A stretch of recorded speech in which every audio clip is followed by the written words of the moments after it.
Addressed a press conference, and I never thought I would, so I didn't really care when people were doing it. I never bothered to listen to know how it's done and all that.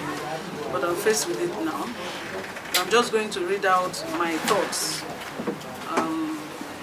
It may not sound very coordinated, but that was how it came. So I'm just going to read it out.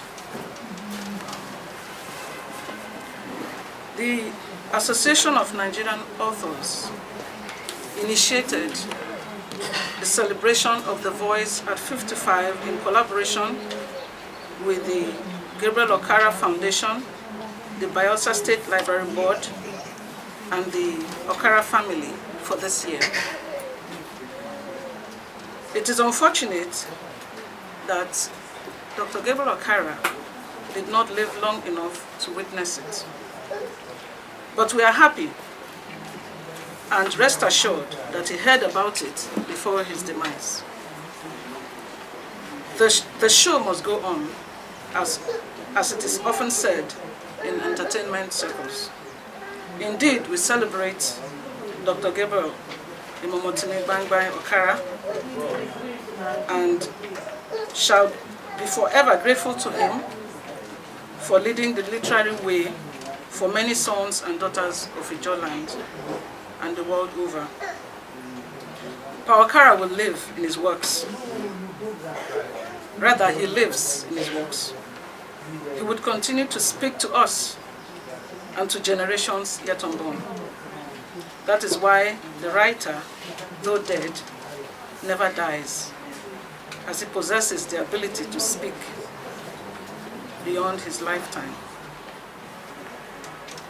Nigerian Authors, Bayelsa chapter wishes to officially acknowledge the demise of our great patron, icon, father, and mentor, and condole with the family of Okara, writers, Bayelsa state government, and indeed Nigeria and Africa. We have lost an icon of African literature. We appreciate the leadership and the mentoring we received from Okara. He always said that writers should not focus on making quick money from their works, as that does not come easy. He blazed the trail in winning the prestigious Commonwealth Poetry Prize with his poem, The Call of the River Nun, in 1953. Since then, he has written several beautiful poems, essays, children's literature, with more awards following. Most of us writers of Ijaw extraction and the South-South were inspired by those writings, and especially his early award, which brought Bayelsa, the South-South, and indeed Nigeria and West Africa to the literary limelight. He was about the first to win accolades in West Africa, though most unsung. The Ijaws did not have the media to hype his achievements, so he was hardly on the front burners, therefore less appreciated than most writers of his generation. Okara unequivocally spoke against the injustice suffered by Niger Deltans. He wrote about the Nigerian Civil War and promoted and celebrated the Ijaw culture in his writings, and even more elaborately in his only known novel, The Voice. Dr. Gabriel Imomotimi Gaingbain Okara will be greatly missed by all who met him and he came to know in course of his lifetime. The Association of Nigerian Authors initiated the celebration of The Voice at 55 in collaboration with the Okara Foundation, the Bayelsa State Library Board, and the Okara family for this year. It is unfortunate that he did not live long enough to witness it. But we are happy and rest assured that he heard about it before his demise. The show must go on, as often said in entertainment circles.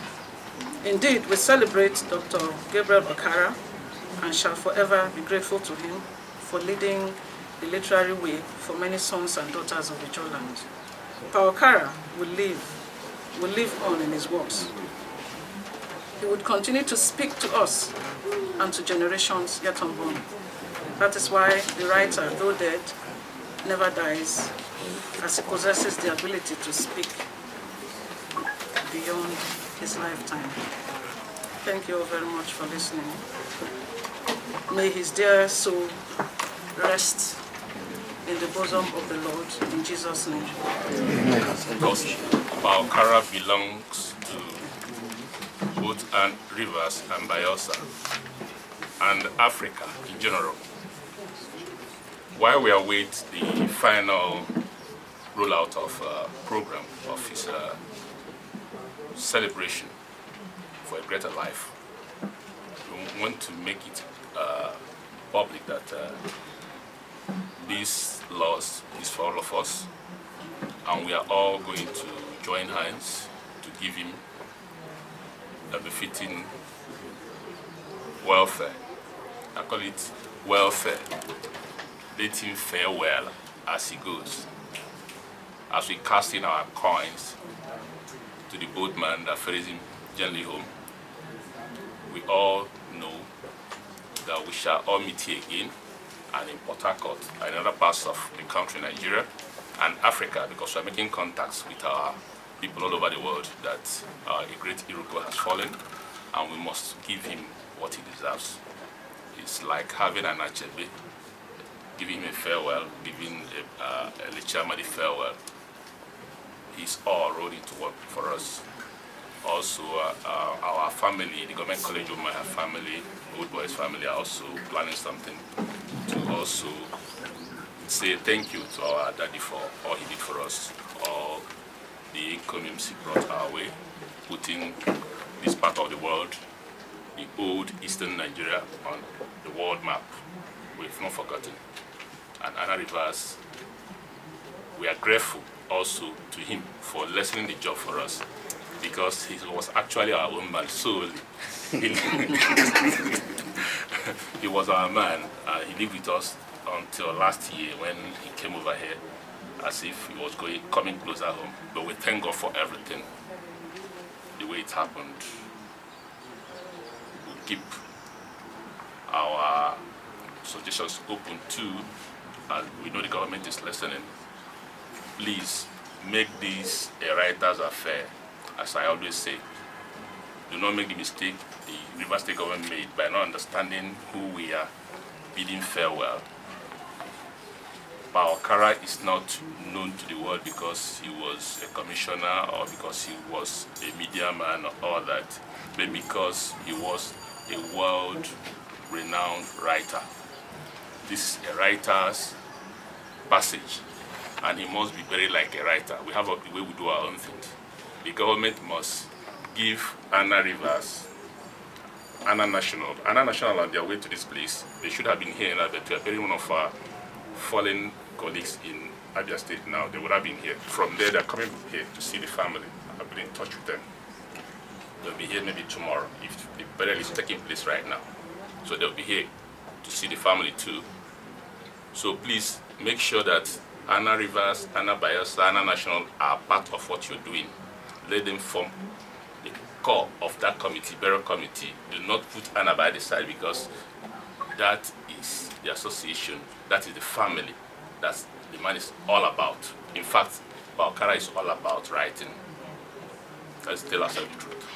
Please, we'll appreciate it if it's done that way, so that we can make a maximum impact in this passage. You won't believe it. Wake up, wake up. Not that he was ill or anything, or just like that. Okay. Thank you, ma'am. Forgive everybody. And go on with life. Peace was always what he preached. And, and honesty. And that whatever God has for us will come to us in due time. No matter what. He had that, belief. And of course, his unshaken faith in God was exemplary. A lot of people did not understand the depth or the weight of his writings. He wasn't a commercial writer.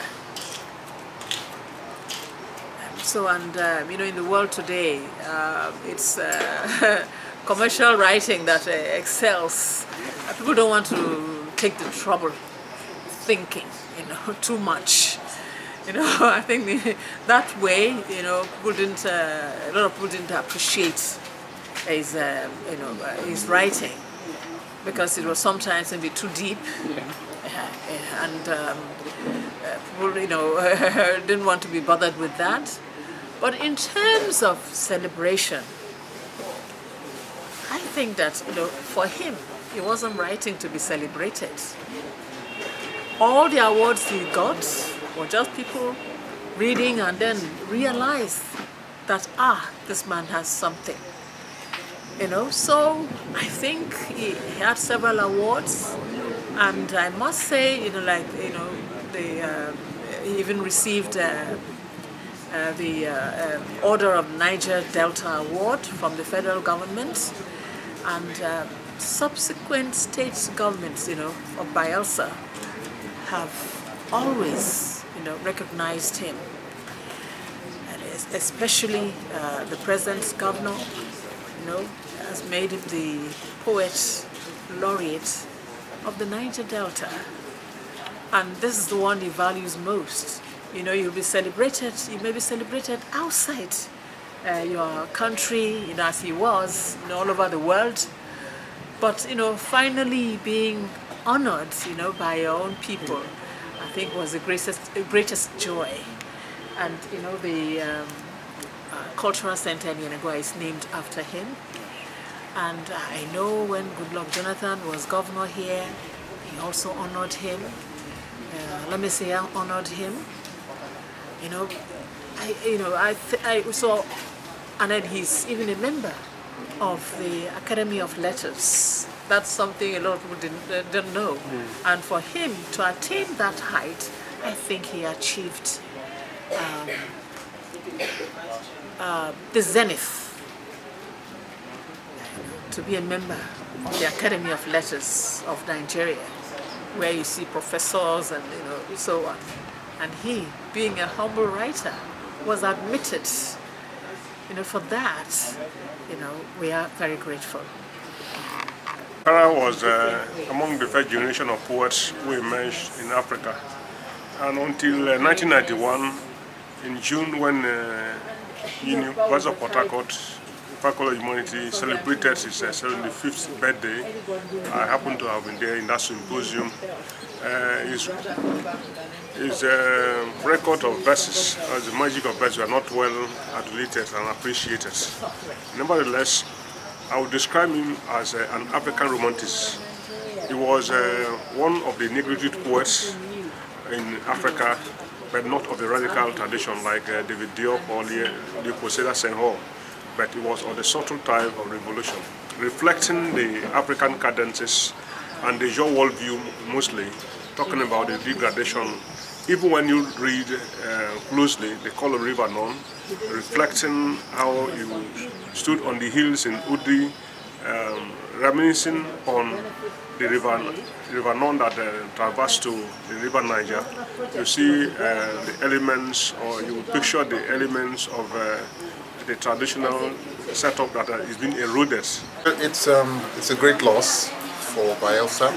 It's a great loss for Nigeria, and nay for Africa, because he was Africa's, the continent's oldest living poet, and a thoroughgoing gentleman, and a great statesman, an exemplary statesman. For me, it's as if I've lost a father. It was a father figure for me, because the fact that I have an interest in writing comes primarily because I met Gabriel Okara. I studied his works. In fact, my university project was on Okara'S works. The river None and adjoining rivers and creeks have now been polluted. And so anytime we read the call of the river now, it reminds us of what was there before. So it is a voice calling on multinationals and the government to ensure that there is remediation in the Niger Delta, in Bayelsa, in rivers and elsewhere. So that is one positive way in which Okara'S writing continues to influence not just our literature, but also our... The encounter with Gabriel Okara was in secondary school when I read the Call of River Nun, and in just one single poem, I think it has encapsulated everything the Niger Delta is about. And that one single poem has had so much impact, so much more than all the guns and all of the agitations through militancy, because that poem has gone far and wide and started a revolution in a very quiet and silent way about the things happening in the Niger Delta and why it's important for us to be mindful of our environment. Just a few days ago, the government of Bayelsa State had a major event aimed at protecting the environment, and with poems like the Call of River Nun, and the subtle way Gabriel Okara touched our lives through that poem and all of his writings, I think that the Niger Delta will be a better place. This poem is an acrostic. An acrostic is a poem where if you read the first letters of the lines downwards, it forms a word or a phrase or a sentence. Of late, I've been writing some of these acrostics as eulogies. On the 24th of April, 1921, at Bumondi, on the banks of ageless River Don, caused to be born, Imomotimi, male of Gaingbain extraction, who took to memorizing lullabies rather than succumbing to them. Infants to man to sage, the muse was relentless as the ove crept out, first in measured mouthfuls, and then suddenly overflowing in silver-surfaced torrents, precipitating the fisherman's invocation. Meanwhile, he scaled the dizzying heights in information, gaining the snowy summit. Good nature, talent, and affinity to books endeared the man to all and sundry, and his very presence infected the environment with peace, numbing ourselves sense of previous pain. Grace, health, longevity, and grit were the blessings the fisherman that laughed and laughed amassed in 98 launchings of his sturdy net into the deep recesses of the River Nun. "O incomprehensible God," he cried, kindling thoughts of mortality across our cramped insides. Rest in peace, our poet laureate. Adieu. In that solo height, with a bird's eye view on this sprawling crescendo of waters mismatched with mud and sand, enmeshed in mysterious glow. Come sing those songs, songs of a ballad's lullaby, tense, witty, and soft, like a pillow's fluffy feel, like a mason's molding blocks, full of life and of love. Okara, you are the bird of the Nun River. Thank you. Of our dear departed father, rest in peace in the name of the Lord. Amen.